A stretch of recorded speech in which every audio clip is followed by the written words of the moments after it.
Thursday, July 18th, 2024. Oh, dear viewers, it's a dark day. Um, well, it just feels like a heavy day. I can't believe that The View spent two whole segments talking about replacing Joe Biden on the ticket, didn't talk at all about the batshit RNC convention or anything about what we've learned about this assassination attempt. Um, I I can't stop but go back to we already picked a candidate. We had a primary. I know our primary system is fucked, but we're saying we're the party that wants to retain democracy and that votes matter. And then now you're just as a party going to say, none of your votes matter. Here's your new choice. And if it isn't Kamala Harris, then this is clearly a racist, misogynist power grab by people in the party that don't want her to be the president because they know he won't make it through 4 years. So she's going to ascend, and then she's the 2028 assumptive nominee, and they all want their hands in it. Like, because most of the people that are coming out again about this whole thing are, straight white guys. So it's very frustrating. And because there seem to be so many of them now, I feel like it's more likely that Joe will step down, which is really, really frustrating to me. It's a huge risk in the general election. Um, and boy, if it doesn't pay off, I'm never going to forgive these people. Um, because I had every confidence Joe would win. I don't give a flying fuck what the polls say. The polls have been wrong for 4 fucking election cycles. So, and I mean, this wasn't difficult. It's in women's reproductive rights. Just like that'll do it.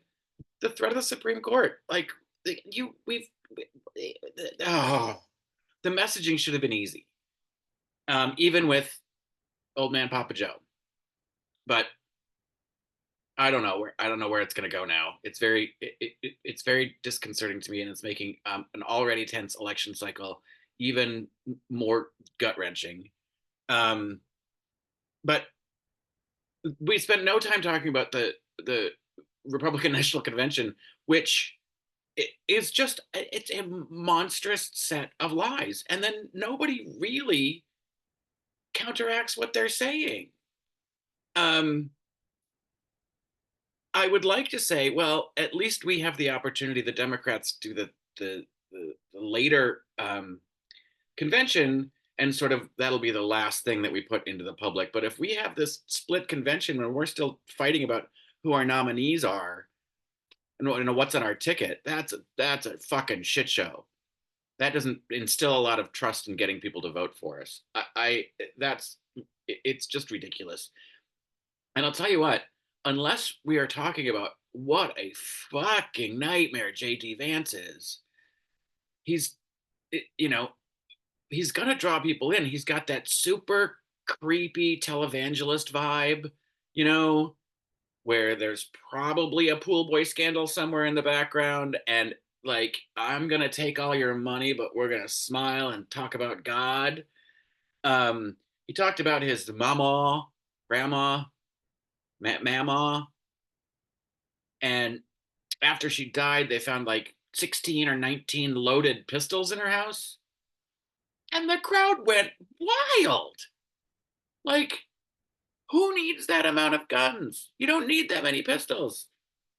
If she was poor, her house wasn't that big. I, it's the whole thing is infuriating. It's terrifying. I shouldn't have watched that speech last night. It kind of made me ill. But then there's all this information that's going on about this shooter in Pennsylvania that apparently the Secret Service had identified him as a person of interest an hour before he shot anybody or shot his gun. I'm still not, I still want to know what the fuck happened to his ear. Because if it's an AR 15 style rifle, those bullets usually explode when they hit something, right? So it would have been a massive problem unless it just barely grazed his ear or it was just a shard of glass. And he's wearing that stupid pillow bandage for nothing, which I think he's wearing that pillow bandage for nothing. He's like, remember, I almost died. Oh, fuck, you didn't.